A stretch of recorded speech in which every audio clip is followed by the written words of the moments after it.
Bienvenue à chacun pour cette nouvelle vidéo sur cette série Le fruit de l'esprit. Je continue cette étude selon ce texte de Galates 5, 22-23 qui nous dit « Mais le fruit de l'esprit, c'est l'amour, la joie, la paix, la patience, la bonté, la bénignité, la fidélité, la douceur, la tempérance. La loi n'est pas contre ces choses. » Alors comme je l'ai déjà dit précédemment, les critères que nous avons nous-mêmes en tant qu'êtres humains pour savoir eh bien, si une pêche est arrivée à maturité, si un fruit est dans le magasin, nous prenons un kiwi ou autre chose, eh bien, en général, nous le pressons. N'est-ce pas là les circonstances difficiles de la vie qui mettent le plus en relief, eh bien, le fruit de l'esprit? Tant que tout va bien, il semble facile d'être un chrétien. Le fruit de l'esprit peut donner l'impression qu'il est arrivé à maturité. Lorsque l'épreuve survient, eh bien, lorsque nous sommes pressés, nous savons réellement si ce fruit est arrivé à maturité en nous ou pas. Je continue cette étude aujourd'hui avec ce terme de la douceur. La douceur n'est pas la chose la plus facile à manifester. Et, croyez-moi, je sais de quoi je parle. Loin d'être une manifestation de faiblesse, la douceur est le fruit d'une force intérieure liée à la maîtrise de soi. Elle est inspirée par une grande humilité. Paul adresse cette recommandation aux Éphésiens. « Je vous exhorte donc, moi, le prisonnier dans le Seigneur, à marcher d'une manière digne de la vocation qui vous a été adressée, en toute humilité et douceur, avec patience, vous supportant les uns les autres avec charité. » Éphésiens 4, versets 1 et 2. Mais il dit aussi aux Colossiens, « Ainsi donc, comme les élus de Dieu, saints et bien-aimés, revêtez-vous d'entrailles de miséricorde, de bonté, d'humilité, de douceur et de patience. » Colossiens 3, verset 12. Nous prenons conscience avec ces textes que les caractéristiques du fruit de l'esprit ne sont jamais seules. On ne peut pas en avoir une et pas les autres. Je répète qu'elles sont toutes englobées dans l'amour. Nous pouvons cependant développer l'une plus que l'autre. Jésus nous donne aussi ce conseil.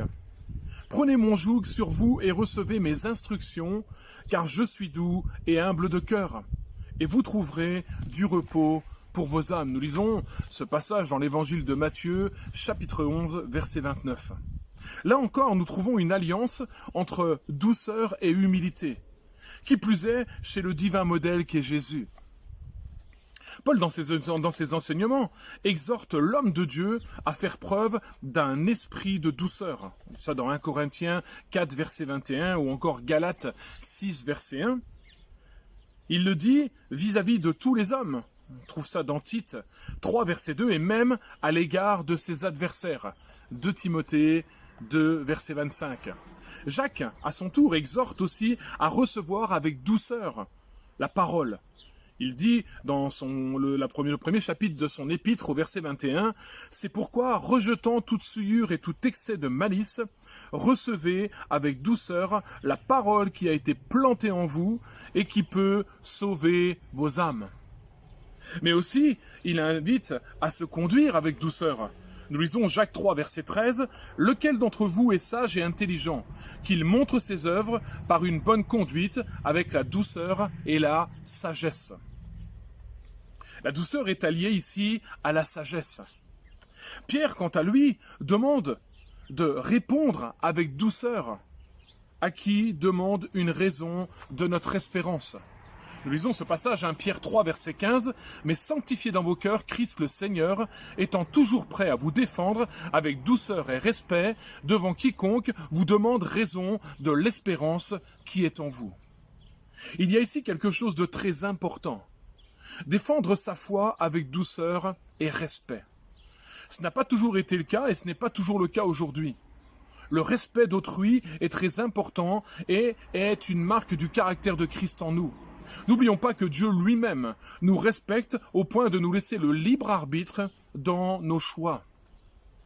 Nous trouvons pour ce point un bel exemple en Jésus qui démontre cette douceur lorsqu'il se tient devant Pilate et ses accusateurs injustes. Il est celui qui a manifesté une parfaite douceur à la croix, où il fut comme un agneau qu'on mène à la boucherie. On pourra relire ça dans Ésaïe, chapitre 53, ou encore 1 Pierre 2, versets 21 à 23. Paul exhorte encore que votre douceur soit connue de tous les hommes, le Seigneur est proche. Philippiens 4, verset 5.